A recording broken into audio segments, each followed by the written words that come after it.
Hello, welcome back to my channel and to today's video. I'm going to start off by saying something that I find myself saying quite frequently at the moment. Apologies for the lighting. However, this time it's fully my fault because I'm filming this when it's pitch black outside, so I had no option. There's a hair. There's still a hair. Well, there are many hairs, but there was a hair in a way. No option but to film this with fully artificial lighting, so apologies for any glare or shadows, yada yada.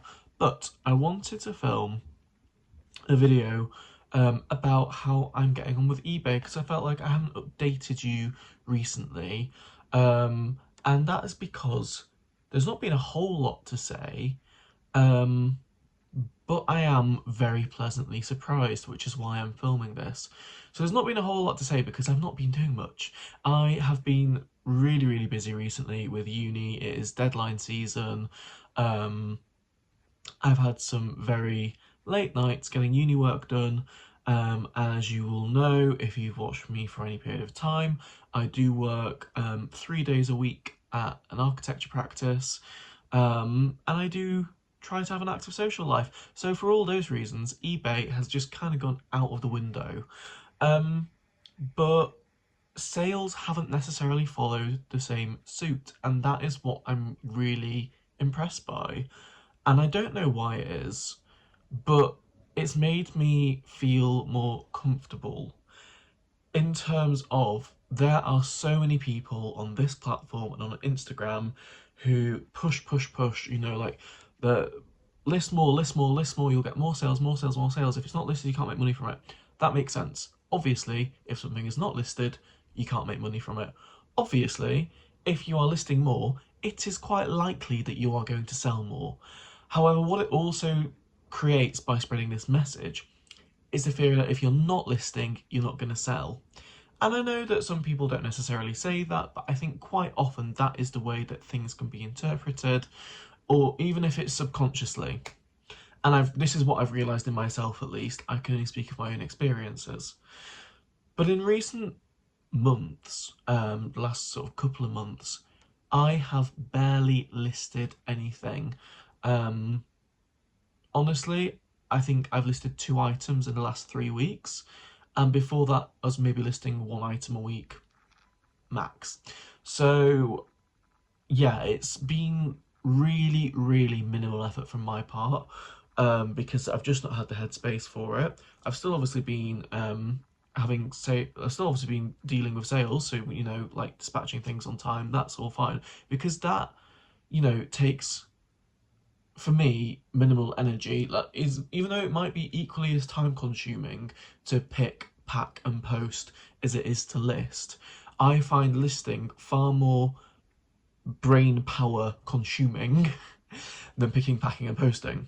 That's a tongue twister. I really enjoy picking and packing. That with the buying are my favourite bits of the job.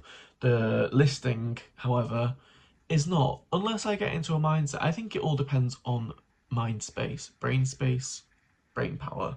Don't know, space in my head to actually do it. Because usually if I get into a groove of listing, I'm fine. And that used to be okay when I was just working full time, because it was kind of like you do work and then the rest of your time you can get your life done. And for me, eBay is just part of my life admin, because it's obviously it's a very small business for me. It makes up about 20% of my annual income, I would say. Maybe even less, maybe a little bit more, depends which month you're looking at it.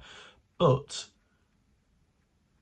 it means that when my life is less busy, when I have less things to concentrate on, I can get into the swing of listing. I can list a few items a day, or I can sit down for a few hours and get a bunch of stuff listed.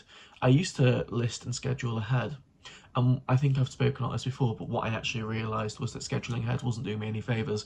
It seemed to be with the algorithm that scheduling ahead wasn't favoured, and that actually, if I sit down and bulk list 20 items and set them all live there and then over a period of a few hours, literally as I'm doing it, rather than spacing them so it's like 2 listings a day or listing every 2 hours, whatever, that seems, from my experience, to correlate to more sales than scheduling ahead.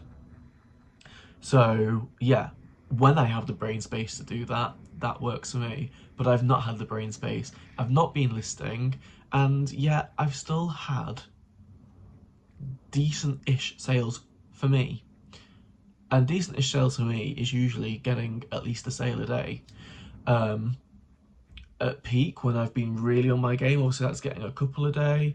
But at the moment, I've been getting sales most days, which to say that I've listed one item or two items in the last 3 weeks, I think that is brilliant.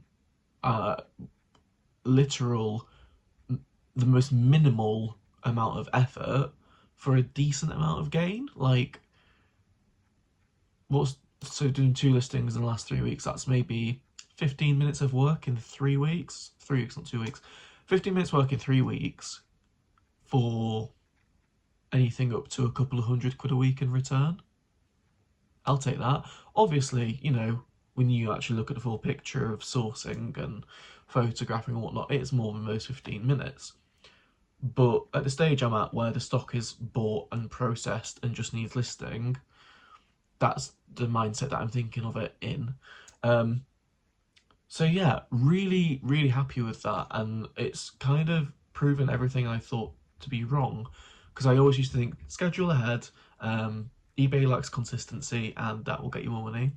I no longer think that's the case for my account, and that you have to keep listing consistently to get sales, which again I found is not the case. And like I say, I'm sure if you want consistently great sales and multiple sales a day, you do need to list consistently, or that helps. I'm not disputing that. It's not as much of a be-all and end-all to just get sales as I thought it was. So those, for me, have been great discoveries over sort of the last 6 months. It's all sort of happened since I moved to London, because life's been very different to how it was previously. The way things were previously, my life was settled like that for 2 years, and I was used to it. But yeah, the other side of it is that I have a massive death pile now. I have been in a bit of a sourcing frenzy during February and March. I don't know particularly why that is. I know it's because I bought it all from Vinted, but I don't know why I suddenly decided to start using Vinted again. I just did.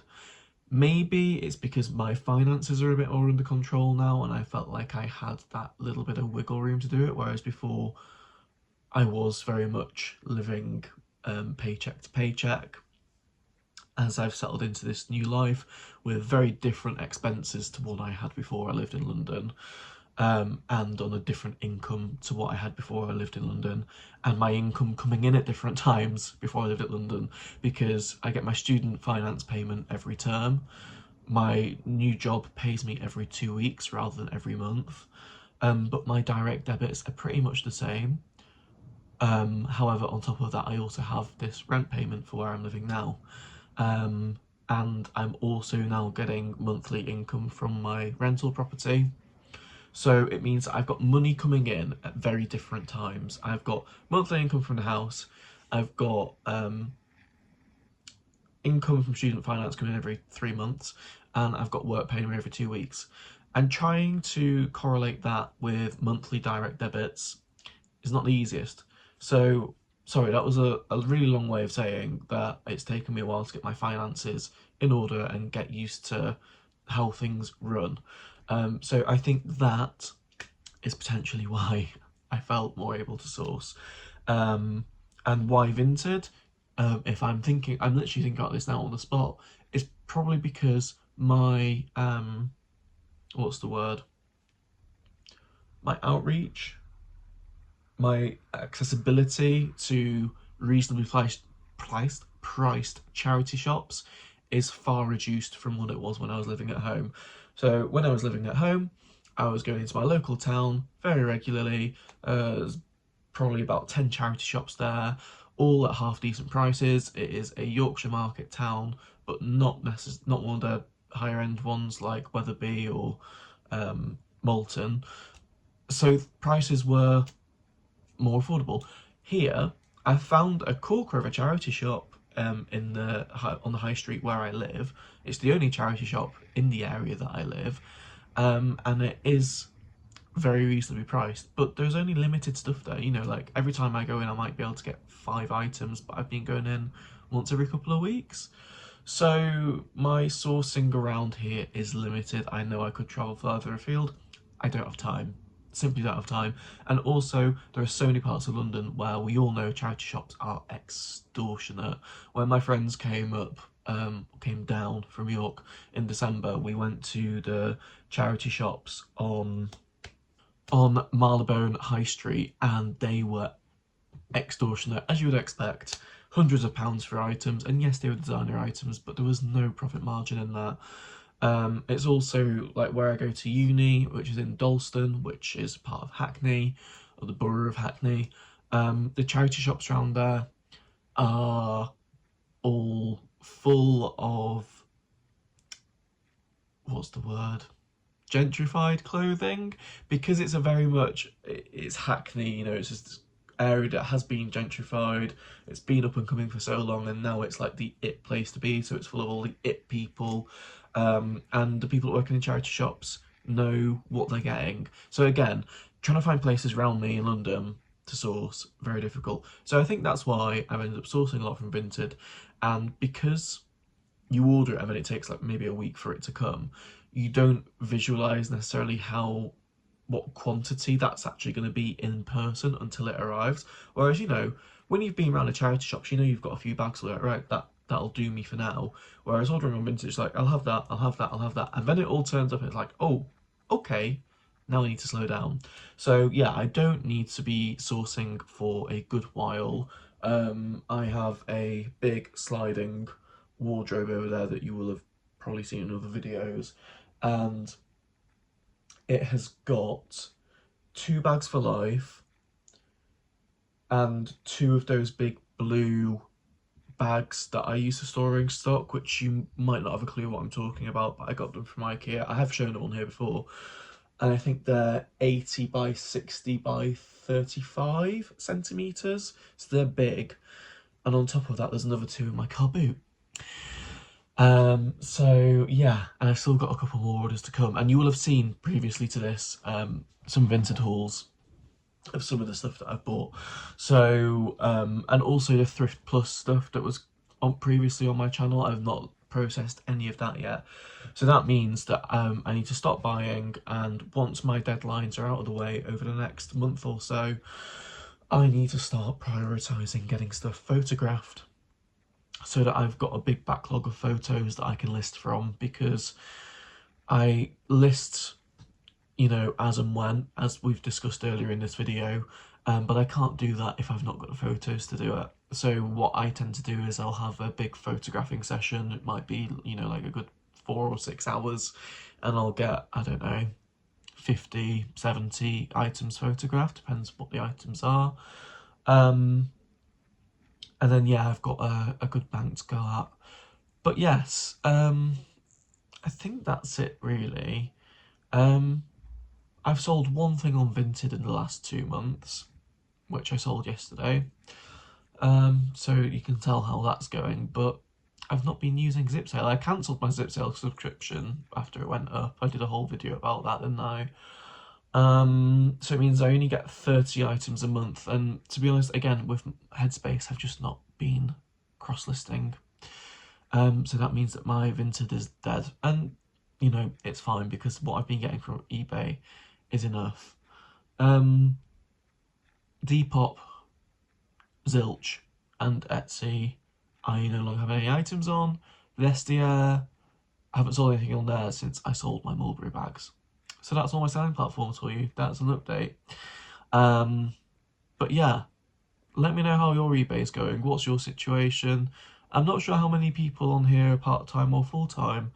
I'm always intrigued to know what people have found helped with their algorithms, specifically on eBay, because for me it is still my main selling platform.